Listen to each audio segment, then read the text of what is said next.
LiteFinance, the world of financial freedom. Hello, it's Monday, August 15th, and so it is time to start the market forecast. And as usual, we will begin with the macro calendar. And so, today we will have the preliminary GDP data from Japan and industrial production, along with the unemployment rate from China, which is not that important in the short term, but we should keep an eye on what is happening in China, especially if you are a long-term investor. If the situation suddenly starts deteriorating at a bigger pace, it can be a signal for a bigger hit to the global economy and therefore quotes of our stock holdings.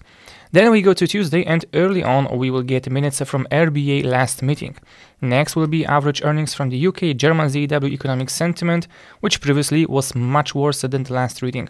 Still on Tuesday we will have data about new housing permits in the US and data about inflation from Canada. Then comes Wednesday with RBNZ rate decision, inflation data from the UK, GDP data from Eurozone, and then retail sales from the US, also crude oil inventories, and finally, in the evening, minutes from last FOMC meeting. So we will have more inside information as for approach for further rate hikes from the particular members of the board.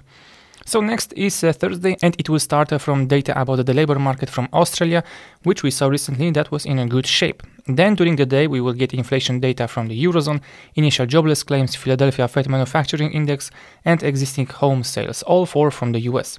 And last but not least, on Friday we will have inflation data from Japan, retail sales from the UK and Canada, and inflation data on producers' side from Germany. And so, let's start discussing some charts, and I would like to begin with the USD CAD. The US currency came under pressure after releasing July inflation data. The US CPI was 8.5% in July, well below June's 9.1%, leading many investors to believe it could have peaked and a major interest rate hike of 75 or 100 points will not be needed soon. The regulator will not give up on the further tightening of monetary policy, but may slow down the pace of rate increases to 50 basis points or suspend it for a while to assess the impact on the economy of the measures already taken. And so all this leads to the weakening of the US currency against its main competitors, including the Canadian dollar. Then oil quotes just rose slightly due to strong July data on a Chinese export, which reflected an increase of 18%, and the forecast of the International Energy Agency for an increase in energy demand for the current year by 380,000 barrels per day. In the meantime, investors are wondering about the future monetary policy of the Bank of Canada.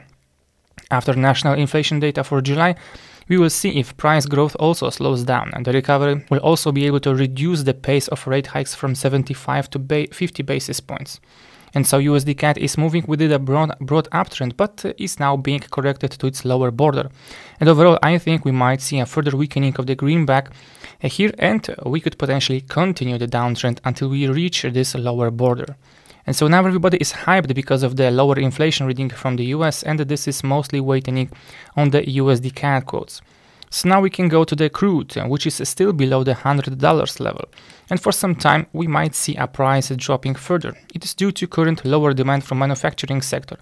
This is despite the forecast I mentioned. Secondly, due to the slight output increase by 100,000 barrels per day from OPEC, and recent reports about oil market in general and information that non-OPEC countries have significantly increased the oil output.